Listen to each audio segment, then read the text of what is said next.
Halloween, ladies and gentlemen, I'm the best looking guy you've ever seen in spandex, the lethal protector of Bloodhaven, Nightwing, and today we're going to talk a little bit about these elections coming up on Tuesday.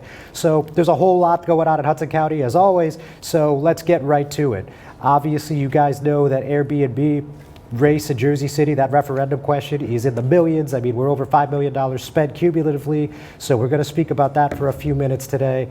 We're also going to talk about the Hoboken City Council races. We see that there's allegations of pay-to-play violations. We see also that a super PAC that we first reported would be getting involved in the race is there and has certainly already made their impact felt this past few days. So we're going to also touch on that for a moment. And on top of that, of course, there's still the Jersey City Board of Education race where we have 13 candidates seeking 5 seats on the board. And from Education Matters, we'll be joined with Board President Sudhan Thomas. He's right next to me. We'll be with him in just a few moments. And also, you guys saw that bombshell lawsuit that was filed at Hudson County Superior Court on Monday, where Deli Flores, who's a pastor in Union City and is also a part-time Board of Education employee, made allegations that State Senator and Mayor Brian Stack made unwanted sexual advances on her back in 2006, and the rest of the lawsuit revolves around political retaliation, claiming that she was unable to be promoted because she did not support Stack in his political activities. So with all that in mind, we're going to jump, and we're going to be right back here with Mr. Thomas. Just stick with us for a moment. It takes more than a state-of-the-art medical facility to make a great hospital. It takes a team of dedicated medical professionals. That's the Jersey City Medical Center, Hudson County's #1 hospital. Medical teams consisting of New Jersey's top doctors, Magnet Award-winning nurses, and accomplished hospital associates, all committed to your good health. That's what you have at the Jersey City Medical Center. Make Hudson County's #1 hospital your first choice. Visit us on the web at barnabashealth.org. Burns Brothers Memorials, Monuments, and Markers, 787 Tunley Avenue, Jersey City. Hudson County's only monument maker, serving all faiths and cemeteries. Design, studio, and large inventory on site. Cemetery inscriptions and custom orders welcome. Burns Brothers Memorials, Monuments, and Markers, 787 Tunley Avenue, just south of Secaucus Road. Craftsmanship that will last for all eternity. Burns Brothers, Jersey City, Albert H. Hopper, North Arlington. Visit us on the net. Newport, the luxury waterfront community on the Hudson River, offers a quality of life you deserve in 10 high-rise rental towers with amenities such as the on-site Newport Path subway, light rail and ferry service, Newport Town Square, 3 playgrounds, dog run, upscale restaurants, retail giants like Sears, JCPenney, Macy's, and Target. Morton Williams Supermarket is just outside your front door. A health and fitness club, spa, skating rink, and medical facilities are also on site. NewportNJ.com. Enjoy the New York skyline from Newport Town Square. Manhattan is just 1 path stop away or quick ride through the Holland Tunnel. Nursery and private elementary schools all on site. 12-screen movie theater at the Newport Center Mall. Want to visit Newport? Stay at the Westin or Marriott Hotel. Go to NewportNJ.com for details. Newport has luxurious towers, great restaurants, shopping, New York skyline views, schools, playgrounds, a marina and yacht club, gym, spa, fine wine, fine living. It's incredible. It's you. NewportNJ.com. Newport, live like you want. And we're back, Hudson County View Live and Uncut. John Arhitis, and we're joined with Jersey City Board of Education President and part of the Education Matters re-election slate. That's Sudhan Thomas. Sudhan, thanks for coming back. Happy Halloween. All right, happy Halloween. So, where to start? I mean, obviously we had 3 members of the opposition on last week, and they voiced their opinions about why they think that it's time for change and, you know, what they felt about the board's audit, what they felt about the budget. I mean, I think you watched a good portion of the program. Any instant reactions? I mean, I guess it's not really instant anymore, but any reactions to anything that was said? Well, I think thanks for having us today, John, and happy Halloween again to the folks watching this program. And it's a great opportunity to be here and speak to the folks through this medium. I think what's important is when one of the things that struck me was they said they want to do a forensic audit. And this is one of the initiatives that I have personally spearheaded on the board as vice president in 2017. President Torres established a school funding committee. I was named chair of that committee, and one of the first things we had to do out of that committee was to set up a forensic audit or an operations efficiency audit, which the board passed in November of 2017. The process started in July of last year, and there has been a process going on for about 18 to 20 months now. And the forensic auditors have been coming to the board meetings and giving the public and the board interim, status updates. And in fact, we got a first draft presentation of the entire report last week at the caucus in executive session. The fact that folks are saying they want to do an audit, this is a group of guys who have never shown up at a board meeting. So I empathize with the fact that they don't know what's going on because they're making a claim that they want to do an audit, which has been the centerpiece of our work in the last 18 months. So that's really, it's kind of sad. That's all we can say right now at this point.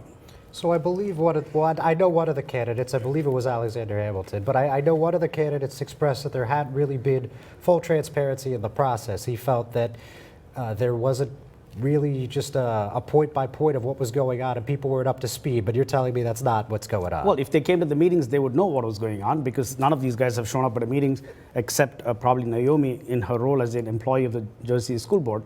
But to the best of my knowledge, we have, the auditors have come to at least 4 board meetings and made a presentation, a status update.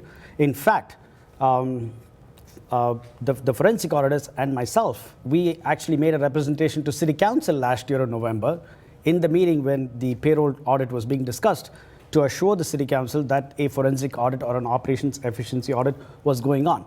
The fact that these guys are clueless about such a monumental effort that is going on and impacting all parts of the district is just, it's sad. That's all I can say, All right, point taken. So when we're talking about some of the other things, like for example, the budget, I mean, obviously anybody that knows, just the bare minimum about the school board knows the budget is huge, Yeah. and it knows that funding's been a problem. Yeah. Certainly we could talk about the ongoing lawsuit as we had in the past, but just obviously there's been mailers from the other team that says you guys have not done your due diligence in the budget because there's been shortfalls, there's been layoffs, et cetera, et cetera. You know what's been out there. So just to cut to the chase, like what do you think about that sentiment that this board and recent boards have failed with the budget? Well, I can speak for the boards in the last 2 years and the previous year when I was the vice president, and 18 and 19 I've been serving as the president. The budget is something that we have taken a very hard look on, and the board has been heavily invested in creating the policy and plans and oversight measures for this budget. Mm-hmm. Last year in April, for the first budget that we passed under my presidency, the board passed close to 60 oversight measures around the finance and operations of the budget of the school district to ensure that the board had tight policies and oversight measures around the budget. In addition, like I said, in 2017, we created the school funding committee to act as a nodal committee to plan and to prepare for the funding crises that we anticipated way back in 2017. Now you have to remember, when we took over in the sense when I became the president in January, the inheritance was a $70 million deficit in the budget. Now 5 years ago, this school district had about $70 million in the fund balance. Now 5 years hence, we had $200,000 in the fund balance and a $70 million deficit, which means in 5 to 6 years, the school district went from plus 70 to minus 150. So we started our work from that point. And again, on top of that, we were also facing the impending state aid cuts.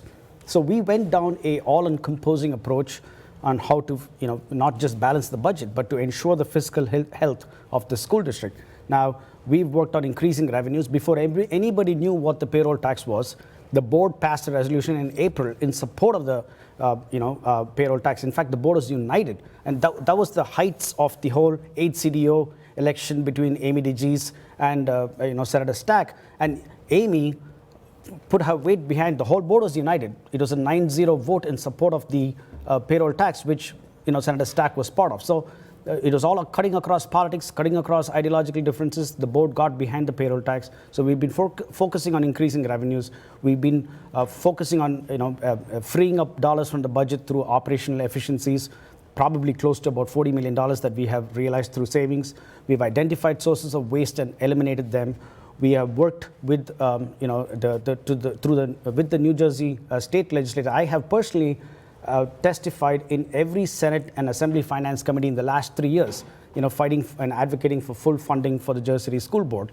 And in addition, we've also pursued the legal challenges with the state because we believe that in New Jersey, the Constitution mandates thorough and efficient education, and the state is the agency who's the guardian of the Constitution. Now, a lot of folks criticize our legal moves, but John, here's the history of our nation. Whether it's Brown versus Board or the Abbott, every landmark decision in the field of education has been through oversight from the courts. That is the history, and that's the reality of the United States. So to not sue is reckless. This is the history. You can't run away from this history. Brown versus Board to Abbott in New Jersey, federal to state, the history of our great nation has been education matters have been, settled when the courts have stepped in. And to not take that approach is reckless. All right. But we are not saying that's the only shot we got in the game. We got 7 shots at this game. Understood. Okay. All right. So you said a lot, but I mean, listen, I think people that are paying attention know the numbers and they're familiar with the lawsuit. One thing, though, that I know the opposition has been critical of is that there was an opportunity to get some funding, a few $1 million Sure. From City Hall, and the school district as a whole said, I don't think this is for us. So could you just, again, not to be repetitive, could you just walk us through what that was about? So I think it's important for the audience to get this, and I've said this in every forum. When I became president, we reached out to the city, and we started going down the path of a cost-sharing, service-sharing, partnership with the city. Mm-hmm. In the last 2 years, we have built up $6.5 million of cost-sharing exercise, relationship with the city. So the municipality of Jersey City pays for $6.5 million of our expenses every year.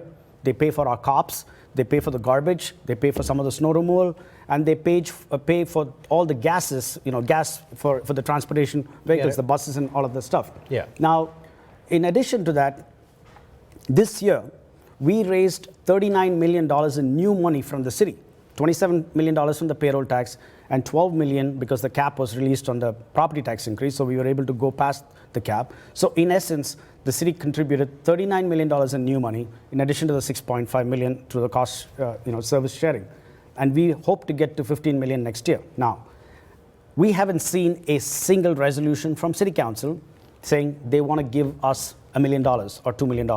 There were 2 council members who, in my opinion, and speaking for myself, were playing politics with the school funding issue, which was a very emotive issue for parents, for teachers, and for us. And they kept saying, we are ready to give you money, but we haven't seen one idea, one solution from City Council. I made this perfectly clear to Rolando, Council President, James Solomon, and all these guys. Hey, if you want to give us money, give us a plan wherein you will give us money every year. For instance, I gave them a solution. I said, hey, the payroll tax, we don't get the entirety of it. A portion of it gets diverted to charter schools. I said, why don't you guys take a position and say the city will make good to the public schools for the charter school diversion. Well, they also said that they couldn't really introduce any sort of legislative measure because the board wasn't having a conversation with them. No, I had conversations with them, with Rolando, with James Solomon. I mean, I'm speaking broadly, but you know what I mean. It's just not true because the board has a legislative committee that meets with the mayor and the council members every month. This meeting happens every month, and we are in communication on how to increase cooperation between the city and the Board of Ed. On this side, you had 2 council members advocating for the city to release funds, but we didn't see any ideas. And one part of the portion was they would be giving us money at the expense of job layoffs or the city. You can't rob Peter to pay Paul. So we didn't see any concrete solution, but I did tell them, if you want to give us money, make sure that money comes every year. Because, for instance, John, let's just say the city council gave us $1 million, and we were able to hire 15 employees with that $1 million. Next year, if the city council cannot give us $1 million, what are we going to do? We're going to lay off those 15 guys? It's not a sustainable solution. The cost-sharing program, that partnership that we have with the city, it's a predictable, it's a well-thought-out program. And I think what we should be doing is increasing that share of the city's contribution to our budget. And I think that's the best way forward. Everything else that these guys talk about is fugazi, because we haven't seen a single plan from Rolando or James Solomon. These are the 2 council folks who have been saying. James Solomon came and spoke at our board meeting, and I've been very clear. Give us a clear plan and we'll run with it. But the mayor is sitting there and giving us real plans, concrete actions. Our buses are getting city. I didn't even know the city had its own fuel, like a gas station. I don't know if you know that, but the city has its own gas station. I didn't know that. Yeah, they have it inside the DPW building, and they fill the gases for the buses and the vehicles of the school board right now as part of our partnership. And that's how you build sustainable partnerships, not like one-shot deals. That's just to put yourself in the spotlight, and So it at doesn't this- serve us. At this point in time, the board would not be interested in any one-shot deals, whether it's from the city or anywhere else. Would that be a fair statement? So donations are welcome, okay? We get grants, we get donations, all of that stuff. But when the city is saying that we want to help you with the budget, the city can take a stand and say, we want to donate money to you, okay? We see you running a program and we want to give you dollars for that. That's, yeah, of course, listen, anybody who wants to give $1 to the school board, I'll be the first one to go and stand there. But if you're trying to help us with the budget, that has to be a replicatable solution. Otherwise, it's not going to be there next year. Understood. Get your breath for a second. We're going to take a quick break, and we'll be right back with Sudhan Thomas. Good Friend Self Storage in North Bergen, New Jersey is a fully climate-controlled facility equipped with state-of-the-art security, packing supplies, a Refer a Friend program, and multiple loading docks convenient for commercial use. Located just off of Route 3 at 4301 Tunnelly Avenue, Route 1 and 9. Call 201-867-2444 or visit us on the web today. Good Friend Self Storage. Let us be your good friend. Consumer Carpets, 3408 Kennedy Boulevard in the Jersey City Heights, your one-stop store for residential and commercial floor treatments, carpeting, linoleum, tiles, laminates, hardwood floors, area rugs, remnants, all major brands, all in stock. Free estimates, same-day installation. Consumer Carpets, it's savings, selection, installation. Credit cards and debit cards accepted. Financing available. Consumer Carpets, price to fit your budget, installation to fit your schedule. On the net at consumercarpets.com. Consumer Carpets, Jersey City, 201-792-2712. Panapinto Properties, Jersey City. Shaping the workplace with state-of-the-art office space and an address your company desires. Building residences that define your home environment. Adjacent to all modes of transportation. On-site parking available. The right address, the right lease. 201-521-9000 or visit on the web at panapintoproperties.com. Panapinto Properties, building Jersey City for everyone. Rama Jewelers, located in the Lyndhurst Shopping Center at 413 Valley Brook Avenue, Lyndhurst. Come for all your jeweler needs at Rama Jewelers, where you will find a fine selection of necklaces, earrings, rings, and bracelets. Choose from one of our complete sets, our many signature items, or find the perfect engagement ring. Come on down. That's Rama Jewelers at 413 Valley Brook Ave, Lyndhurst. Call 201-939-5784 or visit us online today. All right, Hudson County View, live and uncut. John R. Heides, and we're back with Jersey City Board of Education President Sudhan Thomas. So, you were doing the work of 5 men and women today. Apparently, it's just going to be you, but I think you'll survive. I guess we'll find out in 10 minutes or so. Yeah. So, look. Now, when I spoke with Anthony Sharperson last week, someone from the other ticket, obviously, he said that the biggest difference between his team and your team is integrity. So, what's your initial reaction to that? Well, it's very easy for folks who have never shown up in a board meeting, who have never advocated for a single idea or an issue for the school board or for the 33,000 students who attend the school district to read off a script. But the bottom line is, John, in the last 3 months, we've seen a very vicious campaign launched by these guys. And I don't know any of them except possibly Ashinia because she works with Jermaine. And we've never seen any of them in a school board meeting. We have never seen them advocating for any school issues. So it's easy to read off a script, but when the rubber hits the road, it's the folks who are out there fighting. Folks like Gina Bordabello, who's on our slate, who serves on the board, who's got a history of 5 to 7 years, advocating for kids. Jerry Lyons, who's running with me, and who's served 4 generations of students as a educator, and who's fought for inclusivity in schools. Darwin, who's been a police officer, who has a master's in public education, and who has a comprehensive viewpoint of public education, which is startling for a guy from outside. And of course, Kendrick, we all know him. He's a down-to-earth businessman. He actually rang the bell on the New York Stock Exchange 2 years ago. I mean, that must mean for something. But he's a role model. When we see the brown and black kids on the south side of the city, when they see Kendrick, they say, okay, you know what, I can be that. So this is I want to talk about our team because I think we are a balanced group of folks. Importantly, 4 of us We serve on the board, so there's the litmus test of an established working relationship. We're able to navigate issues. We're able to, put our differences aside and, decide for the common good of the children. And this campaign, Darwin has been part of the campaign, and we've built a great relationship. And one of the things I've realized in the last 3 years in the school board election, without mentioning this person, is that it's very important during the run-up to the election for opposing candidates to at least have a minimum level of respect and interaction, because if you get elected and you are working with a person whom you rained parade on during the campaign, you can rarely recover from that. And it's very important. Like, for instance, after one of the debates, I always shake hands with all my opponents. I think it's part of the American democratic spirit.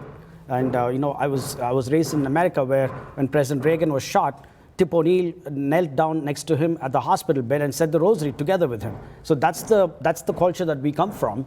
And when I went to shake hands with one of our opponents, I'm not going to name him, but the person knows who it is, he refused to shake hands. He said, "Dude, why are you shaking my hands?" I had the same experience in 2016 with another opponent who ended up getting elected 2 years later, and it was just a disaster. It was a road to hell. The person could never integrate with the rest of the board. Point taken, Sudhan. Yeah. So, I just want to, before we start to run short here, I wanted to talk about the two super PACs. So, Sure. obviously, the new Jersey City Education Association end, you have Guarded State Forward, Sure. which is a branch of the NJEA. Sure. As you obviously know, on the other side, you have Fairer New Jersey, which is primarily funded by the LaFrac organization. Now, Yes. obviously, they're both spending and raising a lot of money. It's 6 figures each. Yeah. But LaFrac is getting the brunt of the criticism. Sure. So what do you think is the difference? Why do you think one PAC is better or worse than the other? Well, see, I can't talk about which PAC is what, but I think the people of New Jersey really know what Garden State Forward is, and they know what the values that the teachers union and their PAC stand for. They're fighting for full funding of public education. They're fighting for the kids in the inner cities, and they have a proven track record of getting behind issues and getting behind candidates who stand for the full funding and for the protection of public policy and public education. Now, on this side, we have LaFrac, who's been around Jersey City for 35, 40 years. And I know this organization as an organization which is very, very tight with its money. They're very careful spenders. So after 35 to 40 years of being in Jersey City, their sudden interest in the school board election, as even not being as a school board member, just as a Jersey City citizen, folks have a right to know what is their interest. If you ask the NJA, they'll say, hey, we have an interest. We want to continue public education. We want to make sure public schools are funded. Now, if you ask what is LaFrac's interest, this is what meets the eye. LaFrac is right now engaged in a full-throated legal battle against the municipality of Jersey City to defund the public schools. They want to stop the payroll tax. They are the plaintiffs in a lawsuit which is now being appealed in the appellate court to stop the payroll tax, which will defund the public schools in Jersey City by $80 million. And guess who's the co-defendant in this whole lawsuit? It's the NJEA. The NJEA is a co-defendant with the municipality of Jersey City, fighting in the courts to ensure full funding. I think it's an open and shut, it's cut and dry. These facts are not in dispute. Right. The other side has said they're not beholden to any special interest. As you know, the PACs and the organizations can't communicate, just like you guys can't communicate with the NJEA. They said they don't owe anyone anything, and they're independent thinkers. I mean, your take on that? Well, talk is cheap, but at the first debate at the Bethune Center, one of the change for condos slate person, one of the candidates said, we have to embrace the developers. And I've never heard that statement in any school board election, community forum or debate in the last 5 years. Likewise, another one of their members advocated for approving abatements which have 100% funding for schools. Now, John, there is no such thing that exists in the whole wide world where there's an abatement which is given which has 100% funding for school, except one. There's an application right now by LaFrac for 700 Washington Boulevard. They're fighting to get an abatement in the Gold Coast of Jersey City, and they want to give 100% funding to the schools. Now listen, we'll take it if it happens, but the fact of the matter is that he actually stood in that forum and advocated for a pending application. Now, so in fairness, yeah, the school board, if they want to maintain and they want to improve and increase their facilities, they have to work with the developers at some capacity, right? We have a great relationship with the developers. You know, we are right now we are working with a downtown developer who's giving us about I think about 20,000 square feet of raw space for the pre-K3 and pre-K4 kids in downtown, because we have a choke point there in terms of enrollment. We have a great relationship, but we are not beholden, and we are not funded by them for elections, and we are not taking their causes and fighting for their causes as these guys have been doing. We fight for the causes that face public schools, public education. That's what we fight for. Now, there could be some city council people who could potentially be fighting for those issues, and that's what is strange about this election, because you have at least 3 or 4 people in this slate running against us who have never been to a school board meeting, never advocated for a school board issue, but are intimately connected to city council members. And it begs the question. And also, as you know, part of the operations efficiency audit, our auditors have pointed out that there are at least 19 abatements, majority of which are at least, I think, 6 or 4 are from LeFrak, who owe the city probably like $41 million every year going back in 4 years. Now, they claim they don't owe any taxes. You know that, right? Well, I can only react to what was put in front of me, right? And what was put in front of me, that's what they say, okay? So obviously, what I've been told, and I don't know if this is for true, is that these guys, the only person or body that can stop that ongoing audit is the school board, okay? So you suddenly have an audit going on which potentially is throwing up $160 million in back taxes. And by the way, this is not new. It happened 3 years ago. In 2016, the city determined that all these guys owed back money to 10 years. When they got the bill, LeFrak took the city to court and said, you can't go back 10 years, you can only go back 7 years, because that's the statute of limitations. And at that point, LeFrak had to pull certain abatements out and went into full board tax, because they had made so much of money in the abatements, it didn't make sense to pay abatements anymore. And they had to pay back taxes, I think about $6 million in 2016. So that script is repeating now. The only thing is the author of that script is different. 3 years ago, the city ran the audit. This time it's the Board of Ed. Now, that begs the question, these 5 guys, what have they promised? What have they been asked to do? We don't know, Right. So, look, Farrer NJ, as you know, has run some attack ads. Garden State Forward's run some attack ads. Whatever. It's an election, Sure. and it's Jersey City. It's not for the faint of heart, needless to tell you. Farrer NJ, Farrer NJ has made 2 main points. In their opinion, they believe you're not fit to serve because of this civil complaint that revolves around JSEP. They say, they pointed out about the FBI investigation, and the other thing that they've also spoke about is Gina Vertibello, who's been on the ballot 4 times and she's lost, and therefore not fit to serve. So what do you think about those 2 bold claims that they've been making? Well, those are frivolous claims, but let's talk about Gina first. Gina is an amazing woman. She's a mother of 3 children, and I know her husband Bobby really well. He's a lawyer in Jersey City, and this is a woman who has taken time off from her personal life, from her career, to fight for Jersey City kids. I remember Gina a couple of years back came to a board meeting and literally threw a muffin at me, saying that this is the kind of muffins that are being served in the schools, and we want to change. I wish I was there for that one. Sorry, continue. No, this is real. You could go back and see the tapes. So that was a spur for us and a catalyst for the board to get in and figure out a change in the food vendor. Now parents are relatively happy compared to 2 years ago. Now, as far as the other issue that is concerned, I think the focus has to be on the fact that I went in there as a volunteer, and I was able to oversee a process which revealed and established that about $6 million of Jersey City taxpayer money was misappropriated in that agency, which was set up to serve the people of Jersey City. Now, obviously, there are big folks hit by that, and so, I'm going to take that as part of the game, and we'll deal with it. Very good, Sudhan. Thanks, Perfect Dr. timing. Thanks for coming on again. Best of luck on Tuesday. Ladies and gentlemen, thanks for watching. We will certainly have plenty more for you before Tuesday. You have a happy Halloween. Thank you. Happy Halloween.